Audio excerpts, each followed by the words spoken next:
Welcome to my YouTube channel मम्मीची recipe यामध्ये तुमचं स्वागत आहे। चला आज आहे ना मम्मी उल्हासनगरचा फेमस असणारा दाल पकवान बनवणार आहे। चला आपण बघूया मम्मी कशी बनवत आहे। पकवान करायचं आहे मला आज नाश्त्याला। चण्याची डाळ भिजवलेली घेतलेली आहे, तिला स्वच्छ धुतलेली आहे मी। तिला लागणारे साहित्य थोडासा कढीपत्ता, थोडा जिरा आणि दालचिनी आणि लाल मसाला आणि हळद। बस मग आपण आता सुरुवात करू। पहिला आपण दालचिनी आणि तेल गरम करायला ठेवलं आहे। तेल तापलं आहे, आता दालचिनी आणि जिरा आपण टाकून देऊ। मग थोडा कढीपत्ता टाकू।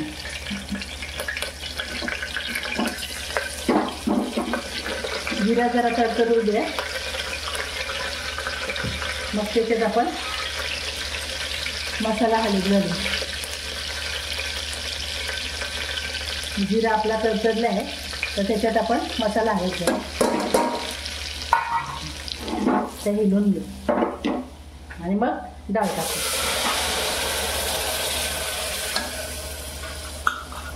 डाळीत थोडा पाणी होता म्हणून मी मसाल्यात टाकला नाही। हे डाळ पकवान करायचं आहे आपल्याला। ही डाळ मी शिजायला ठेवते। मी तेच ना उल्हासनगरचे ते फेमस दाल पकवान आहेत ते का? तेच आपण दाल पकवान करणार आहे माझ्या पद्धतीने। त्याच्यात आता पाणी टाकलंय, अजून थोडं टाकते।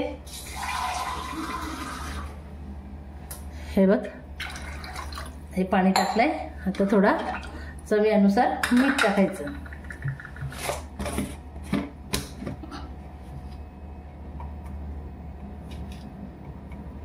हा थोडा मीठ टाकते। मग आता त्याच्यात काहीच नाही लागत, फक्त आता 3 शिट्ट्या घ्यायच्या बस। मी कुकर बंद करते। ओवा टाकायचा, थोडा जिरा टाकायचा, थोडा मीठ टाकायचा, थोडा तेल टाकायचा आणि पाणी घेऊन मळायचा। हा पकोड्यांचं मैद्याचं पीठ आहे, त्याच्यात लागणारे साहित्य जिरा, तेल, मीठ चवीनुसार आणि ओवा। आता आपण पाणी घालून मळून घ्यायचं, करून मळायचं चांगलं।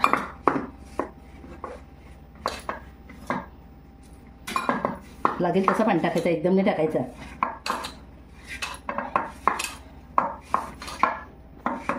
हा डाळ पकोडे बनवायचे ना, ते पीठ थोडा भिजत ठेवायला लागते मैद्याचं। पीठ आपला मळलेला आहे मैद्याचा, बघू शकता। आता याला थोडा भिजत ठेवायचा, त्याच्यावर आता झाकण देऊन ठेवायचं। ही डाळ शिजल्याच्या नंतर हे आपला मैदा मळून ठेवलेला आहे पकवान करायला। त्याच्यात जिरं, ओवा, मीठ चवीनुसार, थोडं तेल टाकलं आहे, ते मी मळून ठेवलेलं आहे। 10 मिनिटाच्या नंतर मी लाटून दाखवून देणार। आपण हे मैद्याचं पीठ मळून ठेवलं तर असे आपण त्याच्याने आता गोळे करून घेतले। आपल्याला पकवान बनवायचे आहेत ना, ते आता लाटून घेते मी। असे लाटत राहायचं मस्तपैकी। तेल गरम करायला ठेवलं आहे, पहिले मी लाटून घेते सगळे। मग मी जास्त आपल्याला पातळ नाही, जास्त जाड नाही, मीडियम ठेवायचं। हे आपलं झालं आहे, हे पकवान बोलतात। ते आपण चण्याच्या डाळीच्या सोबतीला खायचं। त्याची आपण आता डाळ शिजत ठेवली आहे, झाली आहे का बघायला लागेल ते। हे बघा, असे एकसारखे करून घ्यायचे, मीडियम, जास्त पातळ नाही, जास्त जाड नाही।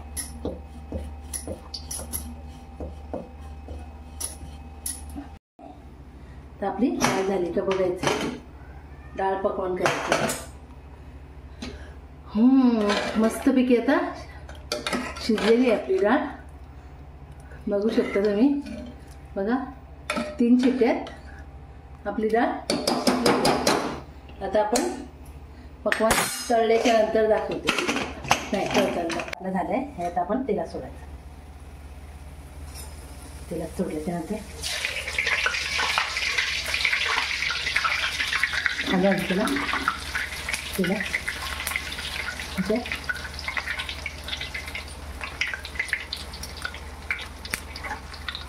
पलटी करून घ्यायचं.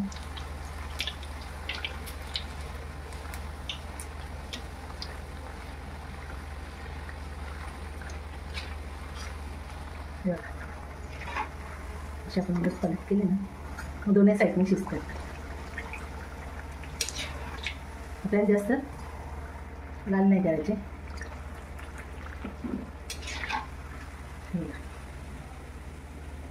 असं आपल्याला ठेवायचं आहे. बरं असे टाकून द्यायचे. आपला तो एक झाला आहे. दुसरं टाकलं.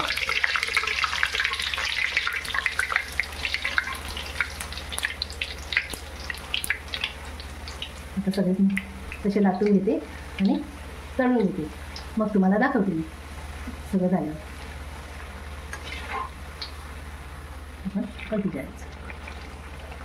बघा कसं मस्त झालं ना. त्याला थोडं ब्राऊन करायचं. जसं जरा चव लागते आणि कडक पण होते. ते खायला टेस्ट येते. हे बघा बघू शकतो तुम्ही झालेलं आहे आता. चला मग आपला दाल पकवान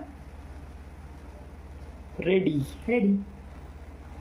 20 मिनिटात आपला नाश्ता तयार. चला मग आता जा.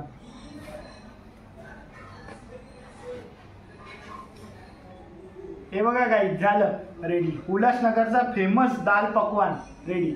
चला आता आपण बघूया कसं झालंय ते.